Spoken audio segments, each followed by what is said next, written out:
తెలుసా? ఇవాళ నువ్వు ఏ విధంగా ఎమ్మెల్యేలో ఇక్కడ ప్రజలకు తెలుసు, నీ మనసుకు తెలుసు. ఇవాళ ఏమంటాడు? ఇవాళ కనబడుతుందా? 4 నెలలైంది, 40 గంటలని ఎల్లారెడ్డిలో ఉన్నాడా? కనీసం ఈ కార్యకర్తలను అట్టాల్స్తున్నావా? ఇవన్నీ కూడా ప్రజలు గమనిస్తా ఉన్నారు. దయచేసి బీఆర్ఎస్ పార్టీ కార్యకర్తలు, నా కుటుంబ సభ్యులందరూ కూడా మీ అందరూ కూడా విజ్ఞప్తి చేస్తున్నాను.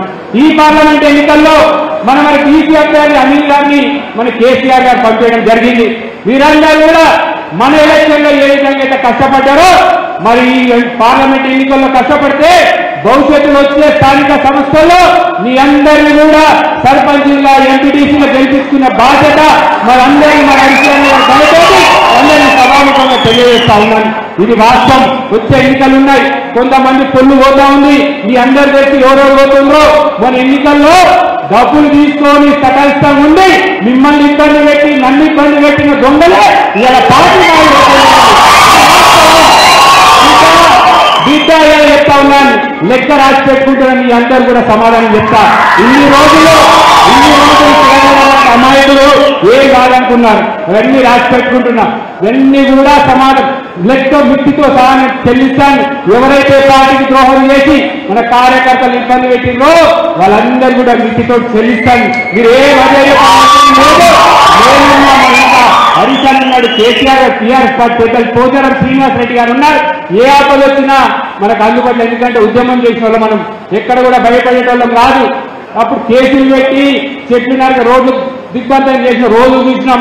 ఇవన్నీ దాటుకుంటే ఇలా తెలంగాణ రాష్ట్రం సాధించుకొని ఇవాళ అభివృద్ధి పథంలో నడిచిన రాష్ట్రాన్ని ఇవాళ వచ్చిన 4 నెలలనే రావణ రాష్ట్రంలాగా తయారు చేసింది ఇవాళ ఈ కాంగ్రెస్ పార్టీ.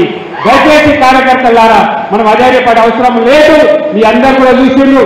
ఈ 5 ఏళ్ళు ఎక్కడైనా కేసులు ఉన్నాయా? ఏ గ్రామాలలో కేసులు పెట్టినామా? ఎవరికైనా ఇబ్బంది పెట్టినామా? ఏ సోషల్ మీడియాలో అయితే అబద్ధాలు ప్రచారం చేసిండ్రో మనం ఎవరినన్నా అట్టాల్సినామా? దయచేసి మీరు ఆలోచన చేయండి. ఈ రోజు మళ్ళా మొదలైన పంచాయతీలు స్టార్ట్ అయినాయి. మీడియా కార్యకర్తల మీద కేసు భయభ్రాంతులు గురి చేయడానికి ప్రయత్నాలు చేస్తున్నారు. మీ అందరూ కూడా విజ్ఞప్తి చేస్తున్నాను. మీరు ఏ ఆశ్చర్యపడే అవసరం లేదు. 24 గంటలు మీకు అందుబాటులో ఉంటాను. మన పార్లమెంట్ అభ్యర్థిని గెలిపించుకొని మంచి మెజార్టీతోని మరి పెద్దలు శ్రీనివాస్ రెడ్డి గారు కూడా మళ్ళా మనకు మండల్ మీటింగ్లు ఉంటాయి. ఇది నియోజకవర్గ సన్నాహక సమావేశం. తర్వాత మండల్ మీటింగ్ లో కూడా అభ్యర్థులు పెద్దలు పోచారం శ్రీనివాస్ రెడ్డి గారు కూడా వస్తారు. మరి వాళ్ళ నాయకత్వంలో మంచి మెజార్టీ ఇస్తామా? మరి ఒక 1,00,000 ఓట్లు మనం ఇస్తున్నామా లేదా? మీరందరూ క్లాస్ తో చెప్పి మంచి మెజార్టీ ప్రతి ఒక్క కార్యకర్తకు ధన్యవాదాలు తెలియజేస్తున్నాను.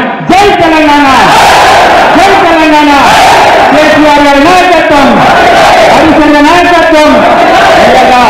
నాకు చేతి పట్టుకొని రుణమాలు నేర్పియ్యాలా ఈ స్థాయికి వచ్చినటువంటి మరి హరిశన్ గారు తెలంగాణ ఉద్యమం మీ అందరూ తెలుసు. ప్రతిదీ కూడా ఈ విధంగా చేస్తూ నేర్పించినటువంటి ప్రత్యేక ధన్యవాదాలు హరిశన్. మరి ఇప్పుడు అభ్యర్థి అనిల్ గారిని మాట్లాడాల్సి కోరుతుంది.